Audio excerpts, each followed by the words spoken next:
propose qu'on commence avec un tout petit moment de prière pour nous disposer, pour nous reposer dans le Seigneur, avant de travailler ensemble. Au nom du Père et du Fils et du Saint-Esprit. Amen. Amen. Seigneur, nous te disons merci pour le trésor de l'Eucharistie. Tu nous as laissé ce signe pour te donner à nous et pour continuer de t'offrir à ton Père à travers cette action liturgique. Nous sommes pleins de reconnaissance, nous sommes brûlants d'amour pour ce très grand cadeau que tu nous fais, ce cadeau que nous voulons transmettre, dont nous voulons vivre toujours mieux. Alors maintenant, je vais vous inviter à un petit moment de silence pour laisser résonner peut-être cette action de grâce de façon encore plus personnelle et peut-être vous pouvez penser à, pour vous, en quoi l'Eucharistie pour vous est nourriture, en quoi pour vous l'Eucharistie est indispensable. Voilà, on va parler de l'action de grâce et on entre dans cet atelier par l'attitude du cœur de l'action de grâce.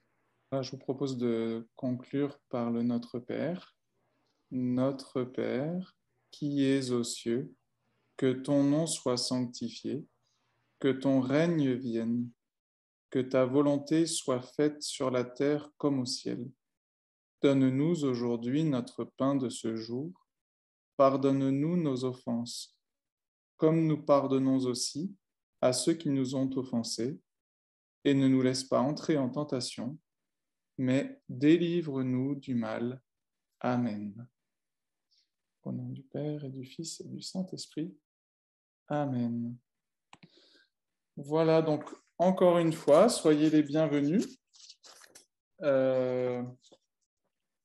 Ravi de trouver quelques visages connus, quelques frères prêtres, et ravi de découvrir aussi des nouveaux visages. Donc voilà, je suis le Père Paul Bénézite, je suis prêtre du diocèse d'Orléans depuis un peu plus de 6 ans. J'ai commencé au tout début de mon ministère par être étudiant, prêtre étudiant, et après j'ai pendant 4 ans été à l'est de Montargis, l'extrême-orient du Loiret, à la frontière de Lyon, à Château-Renard et Courtenay. Et puis j'ai la joie depuis le mois de septembre là d'être dans le secteur de Gien-Briard. Et je vois qu'il y a des paroissiens qui sont branchés depuis Poilly-les-Giens. Je les salue. Alors, en guise d'introduction, je vais vous dire 2 phrases qui, en quelque sorte, résument ce que je veux vous partager. Voilà. Je ne vais pas aller trop vite parce que par moments, ce sera un peu ardu. Alors, je vous laisserai le temps de prendre des notes et de digérer. Je vous laisserai normalement des toutes petites pauses avant de passer à chaque fois à la partie suivante. Et si certains le souhaitent, je rendrai mon texte disponible parce qu'évidemment, la présentation ne prend pas tout le texte que j'ai sous mes yeux pour vous parler. Donc, les 2 phrases qui résument mon intention. L'Eucharistie est le lieu par excellence de la rencontre avec le Christ, car elle constitue la source et le sommet de toute vie chrétienne. Nous sommes invités à y participer activement pour en recueillir davantage les fruits. Voilà, ça c'est mon intention. Alors, je vais commencer. Donc, j'aurai 4 parties.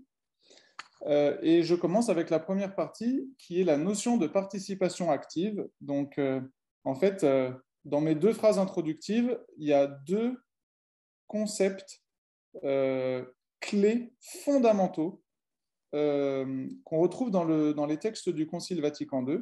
2 notions, la notion de participation active et puis la notion d'Eucharistie comme source et sommet. Alors, au précédent atelier, on était un peu moins nombreux, j'avais fait un petit sondage. On peut peut-être le faire. même si on ne voit pas les résultats. Est-ce que vous pourriez lever la main, ceux qui n'ont jamais entendu parler de cette notion de participation active? Si vous n'avez pas entendu parler, vous pouvez lever la main. Alors, vous pouvez lever la main. Ah voilà, vous pouvez lever la main numériquement. Bravo à ceux qui l'ont fait. Il y en a 2 qui l'ont fait. Vous pouvez lever la main avec l'huile de coude, si vous n'êtes pas trop rouillé. Eh bien, super, au moins 3 personnes.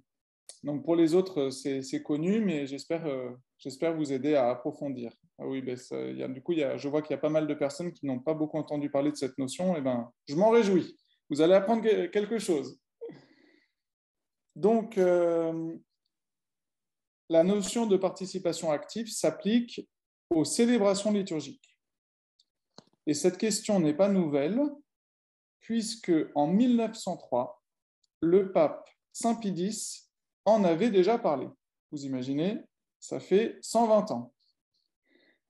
Il souhaitait que l'on puise le véritable esprit de la liturgie à sa source première et indispensable, 2 points, la participation active.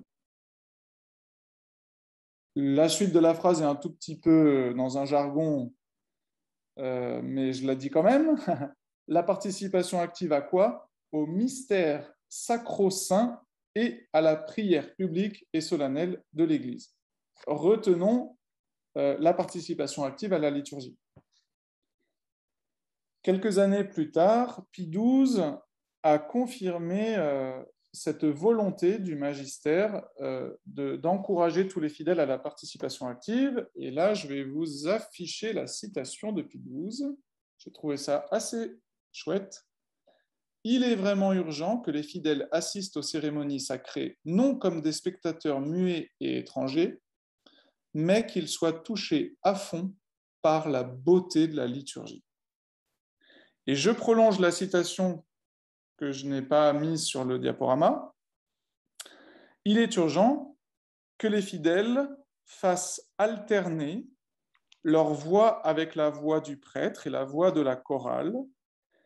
Si cela, grâce à Dieu, se réalise, alors il n'arrivera plus que le peuple ne réponde que par un léger et imperceptible murmure aux prières communes dites en latin et en langue vulgaire.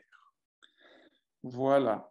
Pie XII, je pense qu'il en avait marre dans les églises de n'entendre qu'un léger et imperceptible murmure en guise de participation, même si la participation ne se limite pas à la parole et au chant, elle se joue aussi dans le cœur, évidemment.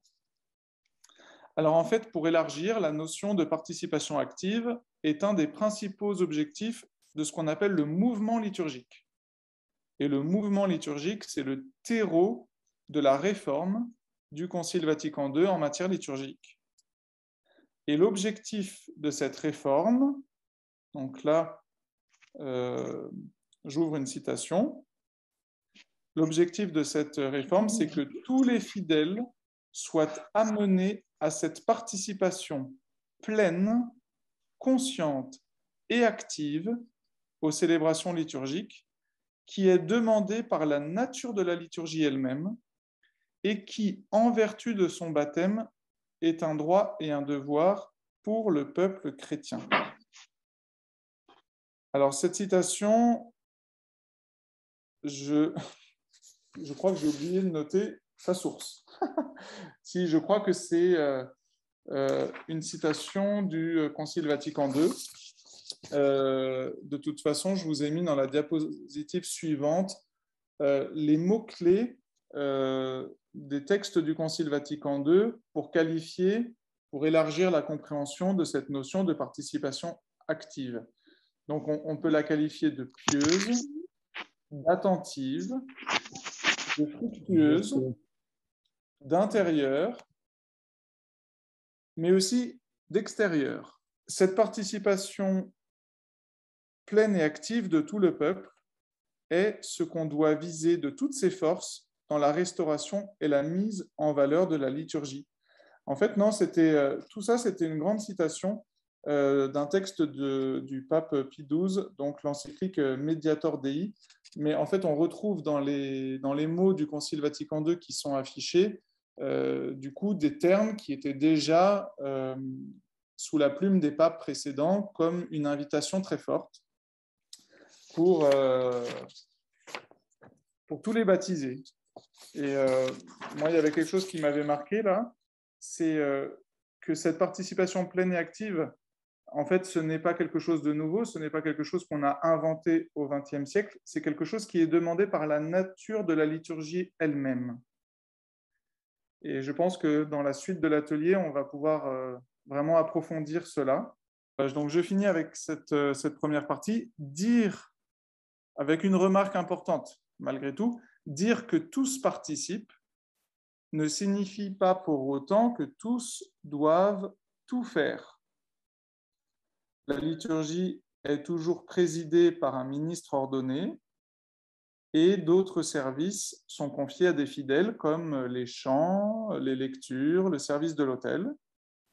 Mais ce qui compte, c'est que dans la célébration des sacrements, c'est toute l'assemblée qui se fait liturge.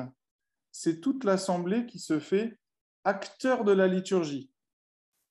J'y reviendrai tout à l'heure, c'est toute l'assemblée qui se fait célébrante. Chacun selon sa fonction, mais dans l'unité de l'esprit qui agit en tous. Voilà. Donc moi, ça me tenait à cœur de vous parler de participation active parce que on peut dire beaucoup de choses sur l'Eucharistie, mais si on n'y participe pas activement, je ne suis pas sûr qu'on puisse y rencontrer le Christ. Et on risque de passer complètement à côté.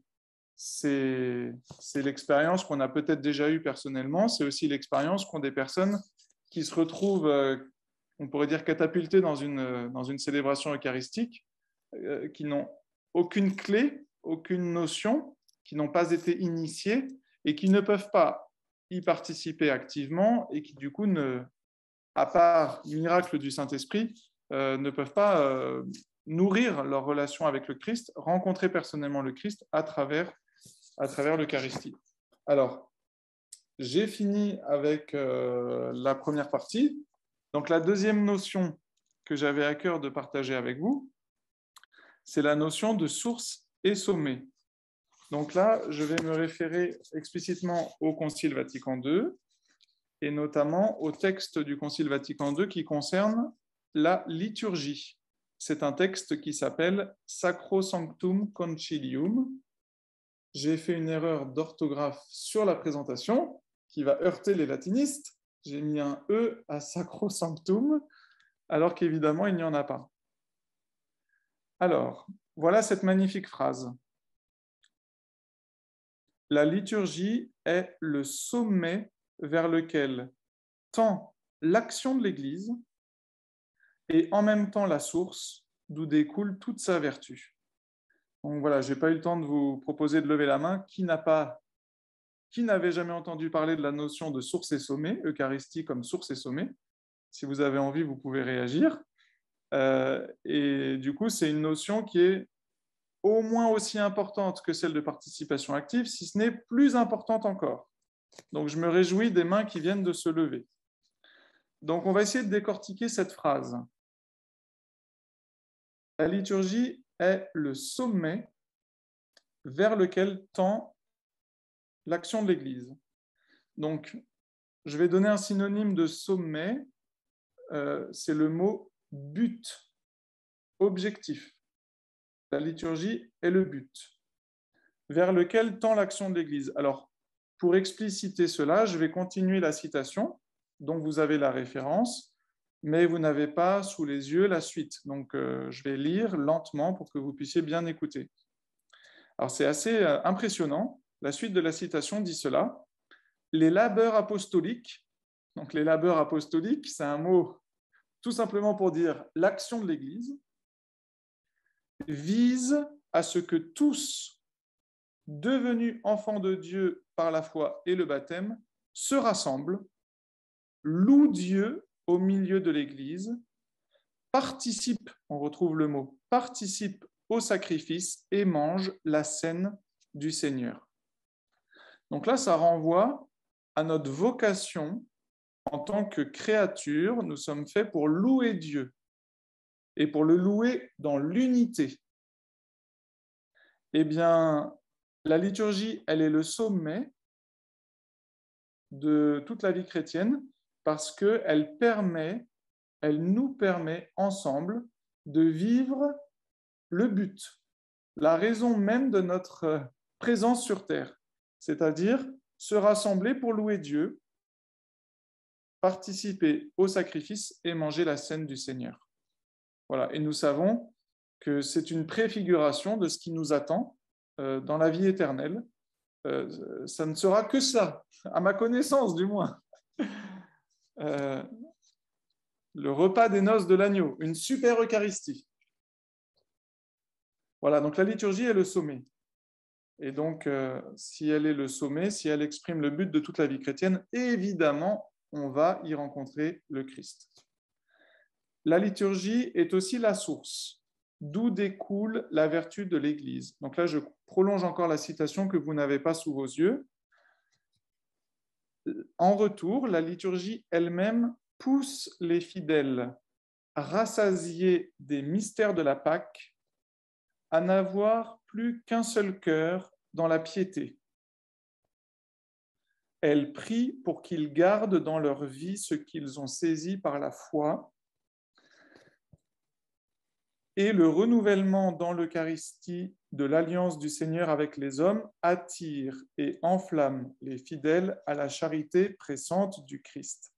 Alors, comme d'habitude, les textes de l'Église et du Concile Vatican II sont tellement riches qu'ils sont denses et ils ont besoin d'être un petit peu dépliés, déployés. Alors, ce paragraphe essaye d'exprimer en quoi la liturgie, elle est la source.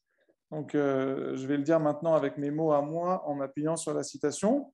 En fait, elle est la source parce que, à travers la liturgie, les fidèles sont rassasiés. Ils sont rassasiés d'un même pain, et du coup, ils deviennent un seul cœur par cette communion. Par cette communion, ils deviennent un seul cœur. Et ayant célébré la liturgie, eh bien, les fidèles sont dotés, on pourrait dire, d'une grâce, la grâce de garder dans leur vie ce qu'ils ont saisi par la foi. Donc là, c'est toute la question de la cohérence entre nos actes et, on va dire, nos paroles croyantes. Eh bien, la liturgie, elle est la source de la vie chrétienne parce que c'est dans la participation active à la liturgie que l'on reçoit la grâce de mener une vie conforme à l'Évangile, ce dont nous ne sommes pas capables par nous-mêmes. Et je reviens à la toute fin de la citation que je vous avais faite à l'oral. Les hommes, les femmes, les enfants sont enflammés par la charité pressante du Christ. Donc là, on arrive à la notion de sanctification. C'est l'amour même du Christ qui descend dans nos cœurs, on en est enflammé. Eh bien, c'est à la source de l'Eucharistie que nous avons reçu cet amour et que nous allons ensuite pouvoir, comme n'importe quelle source, eh bien, le faire descendre, le faire couler, le répandre. Voilà, et donc je finis encore la citation. Donc ça, cette partie-là, je ne l'ai pas encore lue. C'est donc de la liturgie et principalement de l'Eucharistie comme d'une source que la grâce découle en nous et qu'on obtient avec le maximum d'efficacité cette sanctification des hommes et cette glorification de Dieu dans le Christ que recherchent comme leur finalité toutes les autres œuvres de l'Église. Donc, dans cette phrase, il y a deux choses qui sont indissociables. C'est la sanctification des hommes et la glorification de Dieu. Voilà ce qui se passe dans l'Eucharistie. Eh bien, les hommes se réunissent pour glorifier Dieu dans le Christ, et ce faisant, ils sont sanctifiés. Donc, je vous ai affiché la troisième partie. J'ai voulu me confronter à cette question un petit peu énorme. Au fond, qu'est-ce que l'Eucharistie? Ça m'a semblé fondamental pour savoir comment rencontrer le Christ dans l'Eucharistie. Encore faut-il savoir répondre à cette question, qu'est-ce que l'Eucharistie? Alors là, j'ai deux sous-parties. Et encore une fois, c'est un peu costaud, mais on va y arriver. On va y aller pas à pas. Alors, première sous-partie, attention les gros mots. L'Eucharistie, voilà. Alors, les mots qui sont dans cette phrase qui résument cette sous-partie, ce sont mes mots à moi. Ce ne sont pas les mots de l'Église, donc prenez-les avec prudence. Ça pourra peut-être déconcerter l'un ou l'autre. Donc, je vais lire la phrase, mais après, vous verrez que dans une phrase du Concile Vatican II, on retrouve exactement cette idée. Donc, peut-être qu'on peut dire que l'Eucharistie, que la messe, c'est l'Église qui offre à Dieu le Fils et qui s'offre elle-même avec lui à Dieu le Père. Voilà. On pourrait dire que l'Eucharistie, c'est l'Église qui offre à Dieu le Fils et qui s'offre elle-même avec lui à Dieu le Père. J'ai intitulé cette sous-partie l'exercice du sacerdoce commun dans les sacrements à cause de la citation d'un texte du Concile Vatican II qui va venir tout de suite et qui va donner encore plus de nourriture à cette idée. Simplement, je voulais avant vous citer une phrase qu'on dit dans la liturgie qui exprime cela, une phrase qu'on peut désormais dire selon plusieurs versions. C'est le dialogue qui précède la prière sur les offrandes. Donc avant, on avait l'habitude d'entendre dire prions ensemble au moment d'offrir le sacrifice de toute l'Église. Donc là, vous voyez le point commun avec ce qui est écrit en résumé, le sacrifice de toute l'Église. Et j'ai trouvé que la nouvelle formule, même si je ne la trouve pas très heureuse et j'ai du mal, pour ma part, à la choisir depuis qu'il m'en est offert la possibilité, je trouve que pour cet atelier, du moins, elle est très adaptée, cette phrase. Je ne sais pas si vous connaissez déjà par cœur la réponse, mais alors là, moi, pas du tout. En tout cas, cette phrase, la phrase dite par le prêtre, c'est « Regarde-nous tant prions, l'oblation de ton Église, et daigne y reconnaître ton Fils, qui, selon ta volonté, s'est offert en sacrifice pour nous réconcilier avec toi. Regarde-nous t'en prions, l'oblation de ton Église, et daigne y reconnaître ton Fils. » Allez, maintenant on s'attaque au Concile Vatican II. Vous êtes courageux. Donc, le texte du Concile Vatican II, LG, c'est le texte Lumen Gentium, c'est une constitution dogmatique sur l'Église. C'est un des textes les plus fondamentaux du Concile Vatican II, un texte magnifique que tout un chacun peut lire. Et là, j'ai trouvé donc au numéro 11 une citation qui, à mon avis, éclaire beaucoup notre sujet et qui va reprendre deux mots-clés. Je n'ai pas mis en gras le mot participant, mais vous voyez qu'on a tous les mots que j'ai introduits avant qui apparaissent. Alors, je lis participant au sacrifice eucharistique, source et sommet de toute la vie chrétienne, les fidèles incorporés à l'Église par le baptême offrent à Dieu la victime divine et s'offrent eux-mêmes avec elle.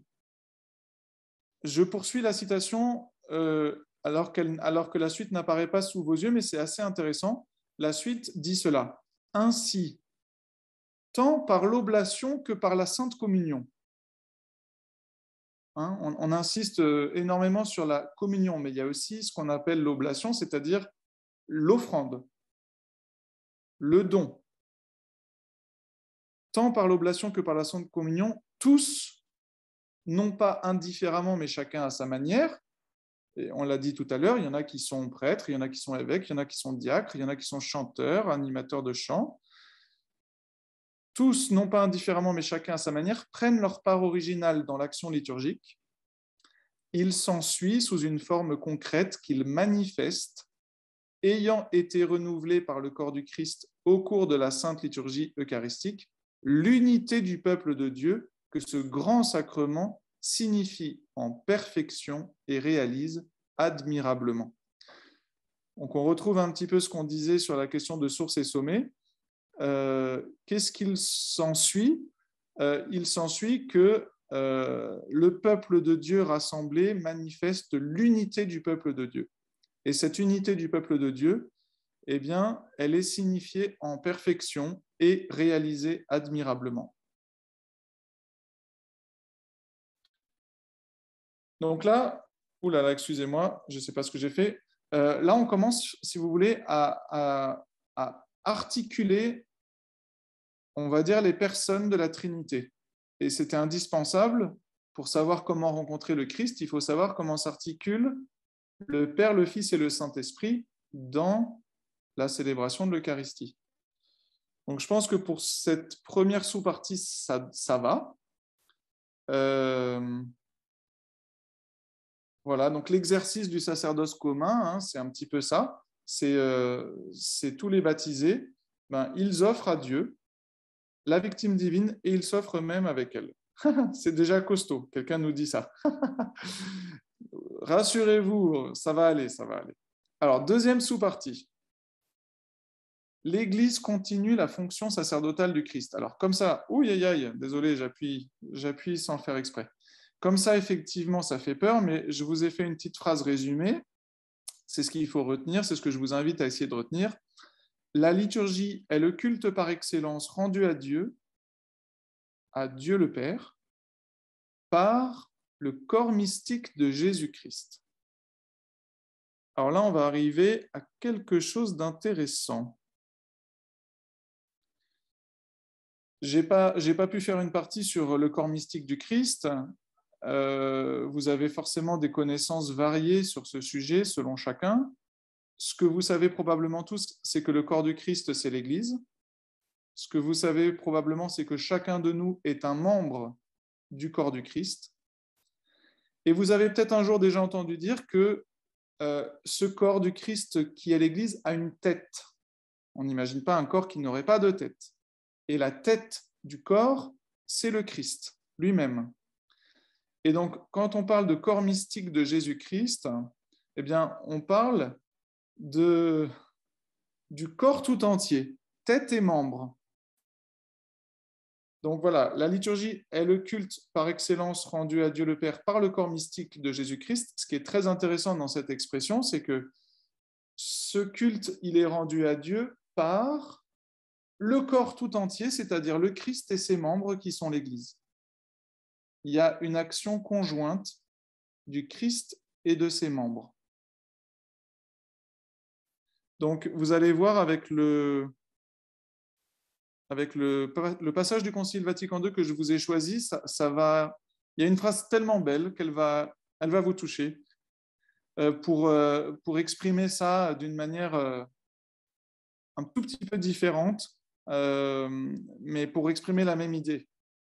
Alors moi, avant de passer à la citation du Concile, je voudrais simplement vous dire une phrase de la liturgie pour faire référence à ce qu'on entend à chaque fois qu'on va à la messe. Pour moi, une phrase de la liturgie qui illustre ce point. Donc l'Église continue la fonction sacerdotale du Christ. Pour moi, c'est cette phrase qu'on appelle donc la doxologie. Par lui, avec lui et en lui, à toi, Dieu le Père Tout-Puissant, dans l'unité du Saint-Esprit, tout honneur et toute gloire pour les siècles des siècles. Voilà, le culte par excellence rendu à Dieu. Tout honneur et toute gloire soit rendu à toi, Dieu le Père, par le corps mystique, c'est-à-dire le Christ et son corps qui est l'Église, en chacun de ses membres. Et donc, quand on dit par lui, avec lui et en lui, eh bien, ce sont les membres du corps qui s'unissent à la tête, le Christ, pour s'offrir conjointement au Père, dans l'Esprit. OK. Alors, voilà la si belle phrase du Concile Vatican II que je vous ai promise. qui développe donc théologiquement ce que je suis en train d'essayer de vous exprimer. Donc c'est le texte du Concile Vatican II qui parle de la liturgie, SC, Sacro Sanctum Concilium, le numéro 7. Et effectivement, pour l'accomplissement de cette grande œuvre par laquelle Dieu est parfaitement glorifié et les hommes sanctifiés, le Christ s'associe toujours l'Église, son épouse bien-aimée, qu'il invoque comme son Seigneur et qui, par la médiation de celui-ci, rend son culte au Père éternel. Alors, je crois que cette phrase nous aide à bien comprendre ce qui était peut-être plus difficile à comprendre avec la question de corps mystique de Jésus-Christ. C'est cette magnifique expression donc de l'Église épouse du Christ. Et donc, l'Église, en fait, on pourrait dire que le Christ, maintenant, il fait plus rien sans son épouse. C'est ça, c'est un bon mari. Il associe son épouse à la gloire qu'il rend au Père, à l'offrande qu'il fait de lui-même au Père. Et son épouse l'invoque comme son Seigneur. Et du coup, c'est par la médiation du Christ que l'épouse, l'Église, peut rendre un culte au Père. En fait, parfois on le chante, Jésus est le chemin qui nous mène vers le Père. Sans le Christ, on ne saurait pas comment rendre un vrai culte au Père. Et en fait, c'est en ça que le Christ, on pourrait dire, nous sauve, c'est il a ouvert le chemin qui nous permet de nous réconcilier, de rejoindre le Père, de nous offrir au Père, d'entrer en communion avec le Père. Ok. Alors cette phrase-là, en fait là j'ai une phrase sous les yeux qui va donner une définition de la liturgie. Donc je vous la propose parce que c'est pas toujours facile de dire qu'est-ce que c'est que la liturgie. Bon, la liturgie, de façon un peu triviale, on dit la liturgie, c'est la célébration des sacrements. C'est l'action commune par laquelle l'Église célèbre les sacrements. Alors, moi, j'ai trouvé, en fait, dans la suite immédiate de cette citation, donc au même endroit dans le Concile Vatican II, si on lit juste après, on trouve une définition que j'ai trouvée originale. La liturgie est donc considérée comme l'exercice de la fonction sacerdotale du Christ. Voilà. Voilà ce que c'est que la liturgie. C'est l'exercice de la fonction sacerdotale du Christ, exercice dans lequel la sanctification de l'homme est signifiée par des signes sensibles et réalisée d'une manière propre à chacun d'eux. Donc ça, on parle des sacrements, évidemment. Cette sanctification de l'homme, elle est signifiée par les sacrements, et dans lequel, à travers ces sacrements, le culte public intégral est exercé par le corps mystique de Jésus-Christ, c'est-à-dire par le chef et par ses membres. Donc, en fait, ça, c'est tout simplement ce que je vous ai déjà expliqué depuis qu'on est dans cette partie B. Voilà, et la fin de la citation me paraît importante. Évidemment, il y a beaucoup d'autres formes de prière, il y a beaucoup d'autres manières de prier que la participation à l'Eucharistie, que la participation aux autres actions liturgiques qui ne sont pas forcément eucharistiques, les autres sacrements. Mais néanmoins, donc je vous lis la fin du numéro 7. Par conséquent, toute célébration liturgique en tant qu'œuvre du Christ prêtre et de son corps qui est l'Église est l'action sacrée par excellence, dont nulle autre action de l'Église ne peut atteindre l'efficacité au même titre et au même degré. Voilà, tout simplement, l'action liturgique est l'action sacrée par excellence, parce que c'est l'œuvre du Christ prêtre et de son corps qui est l'Église. Alors, j'ai trouvé une citation biblique qui va dire la même chose en des termes beaucoup plus poétiques. Voilà, plus appétant que les textes des pères du Concile. Donc cette citation biblique, c'est dans la lettre de Saint Paul aux Romains, c'est le premier verset du chapitre 12. Et c'est sûrement un passage que vous avez déjà entendu et je vous invite à essayer de l'entendre dans la perspective de tout ce qu'on est en train d'exprimer.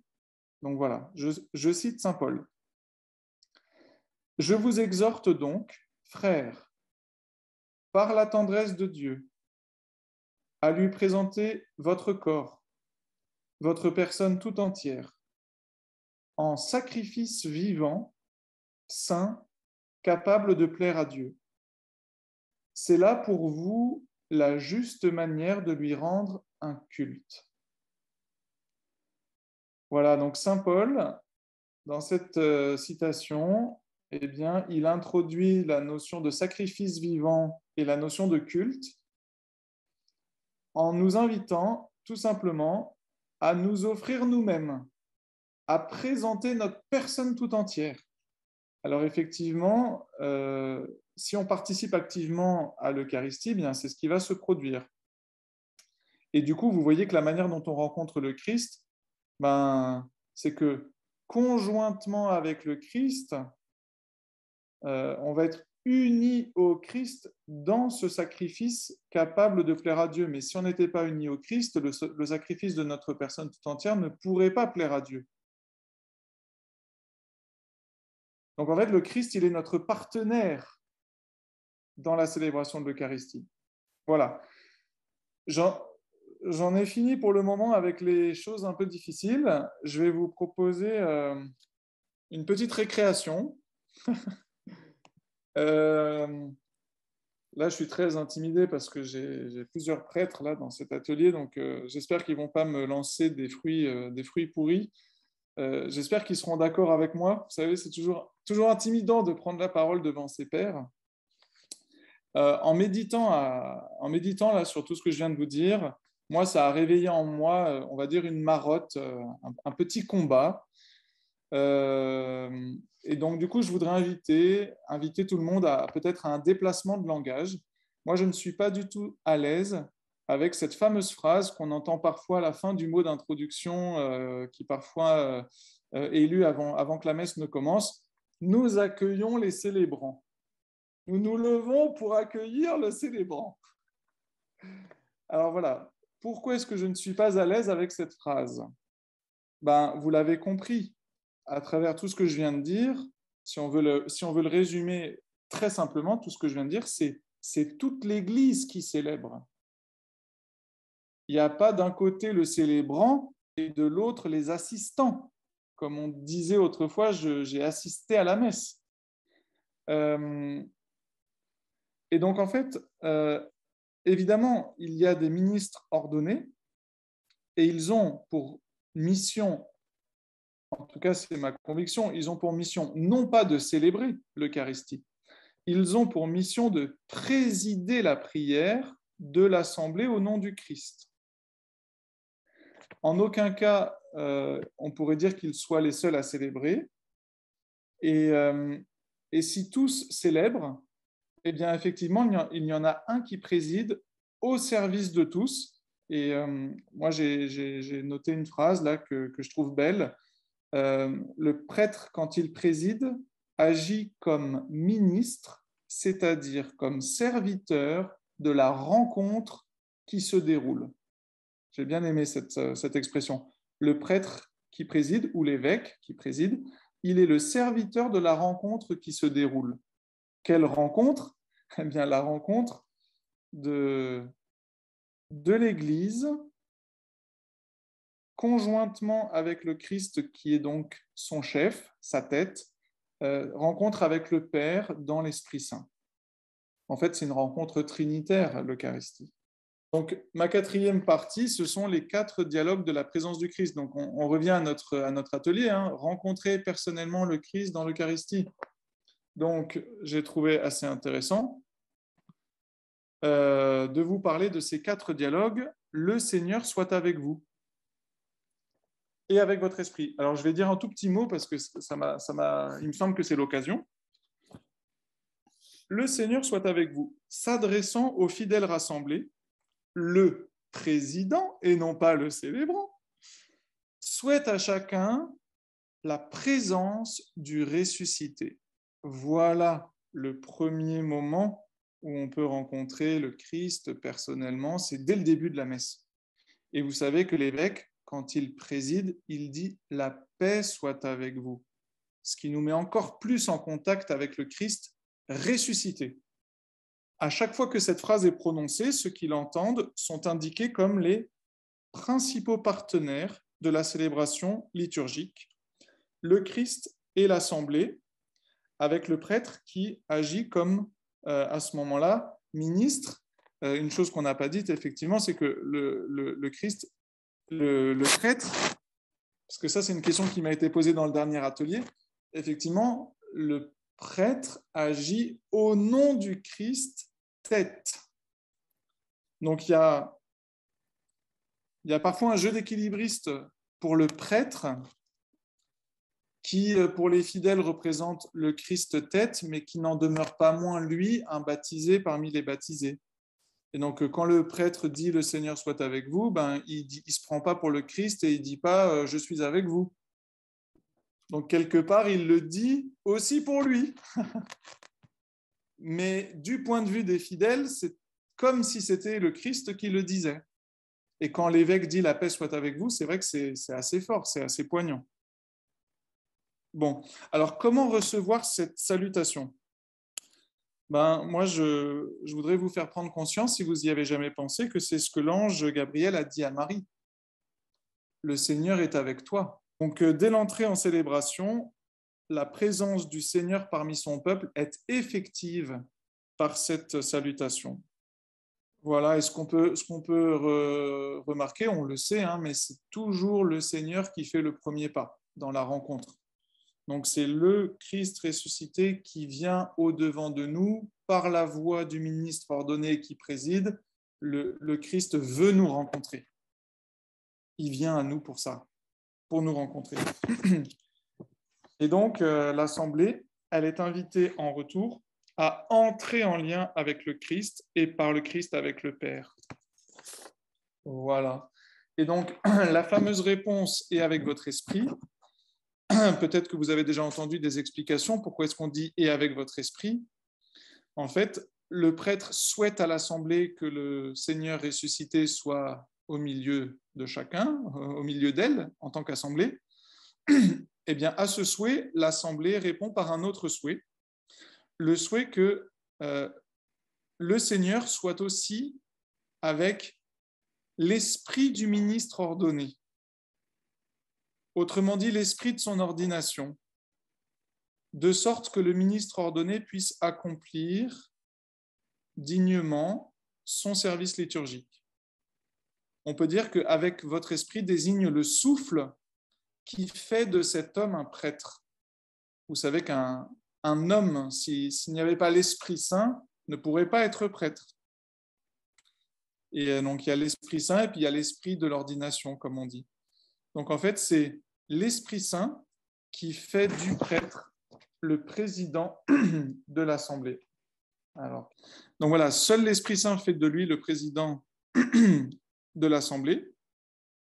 Et le dialogue, le Seigneur soit avec vous et avec votre esprit, introduit véritablement à la célébration pour laquelle les baptisés sont réunis en présence du ressuscité. Alors maintenant, je voudrais, pour les minutes qui restent, tout simplement parcourir les 4 occurrences.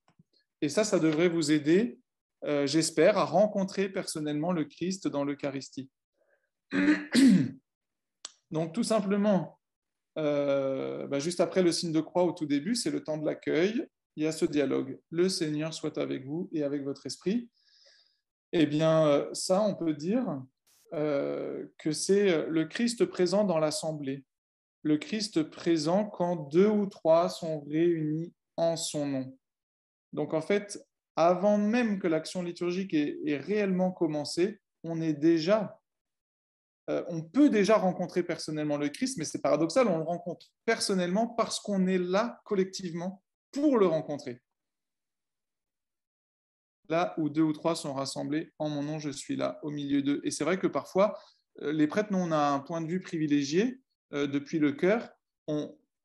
Moi, j'ai été combien de fois ému par la diversité d'une assemblée, personnes de tout âge, de tout milieu social, personnes ayant vécu des drames, et pour autant présent, et le Christ est là. C'est vraiment magnifique. Voilà, alors deuxième salutation, c'est juste avant la lecture de l'Évangile, le prêtre ou le diacre ou l'évêque, voilà, le Seigneur soit avec vous et avec votre esprit. Là, j'ai trouvé une phrase très forte encore dans le texte du Concile Vatican II sur la liturgie, Sacrosanctum Concilium, c'est aussi au numéro 7, si je ne me suis pas trompé dans mes références. Cette citation nous dit « Le Christ est là, présent dans sa parole, car c'est lui qui parle, tandis qu'on lit dans l'Église les Saintes Écritures. » Voilà, j'ai trouvé cette phrase magnifique. Il est présent dans sa parole parce que c'est lui qui parle, tout simplement. Et donc ça peut nous renvoyer donc au magnifique prologue de l'Évangile selon saint Jean. Donc je vous lis le premier verset. Hein. Au commencement était le Verbe, on peut dire la parole, et le Verbe était auprès de Dieu, et le Verbe était Dieu. Et puis au verset 14, et le Verbe s'est fait chair, il a habité parmi nous. Ce sont ces versets de saint Jean qui nous font dire que le Christ, il est lui-même en personne, il est la parole de Dieu, il est la parole faite chair. Et donc, puisque quand on lit l'Évangile, c'est lui qui parle, eh bien, on peut le rencontrer en ouvrant son cœur à cette parole. Et c'est vrai que là, les prêtres, les diacres et les évêques ont un grand rôle à travers l'homélie, eh bien, c'est d'actualiser cette parole pour qu'elle touche nos cœurs. Voilà, et ensuite, donc il y a ce dialogue, le Seigneur soit avec vous et avec votre esprit, donc avant la préface. Et il est très beau ce dialogue parce qu'il est prolongé par une suite de 2 autres dialogues. Élevons notre cœur, nous le tournons vers le Seigneur, rendons grâce au Seigneur notre Dieu, cela est juste et bon. Donc évidemment, mais maintenant je crois que vous aurez compris que la liturgie, ce n'est pas que cela, ce n'est pas que le pain consacré, mais évidemment, le Seigneur, il se donne à rencontrer eh bien, dans le pain et le vin qui deviennent son corps et son sang. Alors, je vous ai trouvé la parole qu'on appelle la parole de l'épiclèse. Donc, c'est ce moment où le prêtre impose les mains sur les dons. J'ai choisi l'épiclèse de la deuxième prière eucharistique. Et je ne l'ai pas cité en entier, j'ai fait une omission dans la citation. Toi qui es vraiment saint, Seigneur, nous te prions, sanctifie ces offrandes en répandant sur elles ton esprit, qu'elles deviennent pour nous le corps et le sang de Jésus, le Christ, notre Seigneur. Là, on retrouve les 3 personnes de la Trinité dans cette phrase, et on voit que le Seigneur, Jésus, se donne en nourriture. Voilà, et puis pour la liturgie de l'envoi, effectivement, donc le Seigneur soit avec vous, avec votre esprit, s'ensuit la bénédiction finale, et on pourrait dire qu'à travers ce souhait, le Seigneur soit avec vous et avec votre esprit, eh bien c'est le souhait que pendant toute la semaine, vous puissiez rencontrer le Christ, j'allais dire, en dehors de l'Église.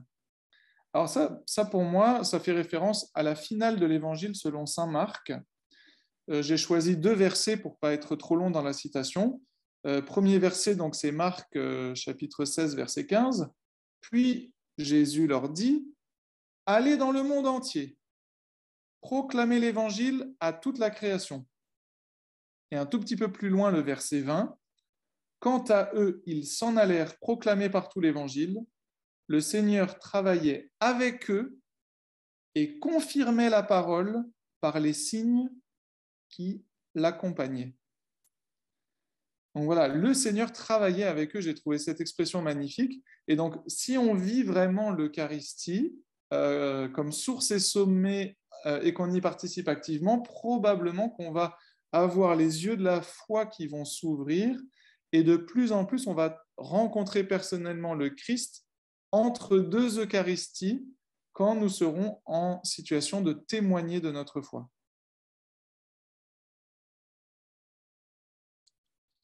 Voilà, mes amis, je vous prends une dernière minute, juste pour être concret.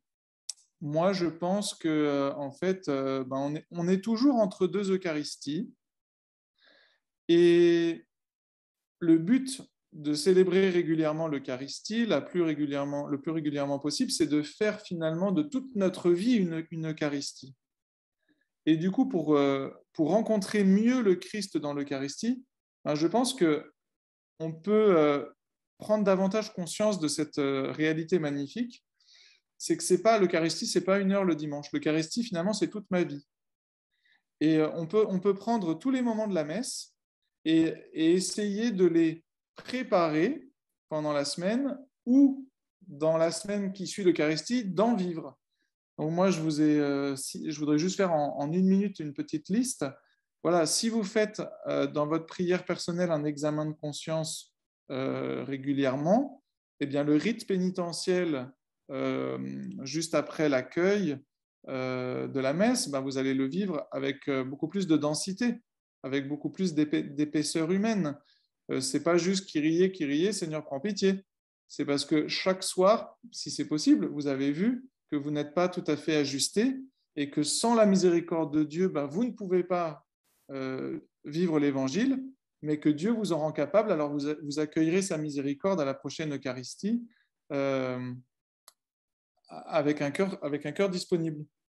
Voilà, non, après, si on peut, c'est faire un partage biblique à plusieurs avant la messe pour s'y préparer, un partage d'évangile, c'est extraordinaire. Vous allez rencontrer personnellement le Christ, ça c'est sûr. Et puis la question de se donner, voilà, ça rejoint ce que disait Damien dans la discussion. En fait, aller à la messe, c'est recevoir celui qui se donne pour devenir capable de se donner à mon épouse, à mon mari, à mes enfants, à mes collègues. Et ça aussi, on peut faire une relecture de vie. Je participe régulièrement à la messe, je rencontre celui qui se donne et moi. Et quand on est sec, quand on n'arrive plus à se donner, on vient à la prochaine Eucharistie avec cette intention. Seigneur, donne-toi à moi pour que je puisse me donner aux autres de manière renouvelée. Apprends-moi à aimer comme tu aimes. Bon, ça a sonné à l'église de Gien. Donc, bonne fin de synode. Merci pour votre présence. J'espère que je ne vous ai pas assommé et dommage qu'on ne se soit pas vu en vrai, mais on se reverra. Merci beaucoup et bonne fin de synode à vous.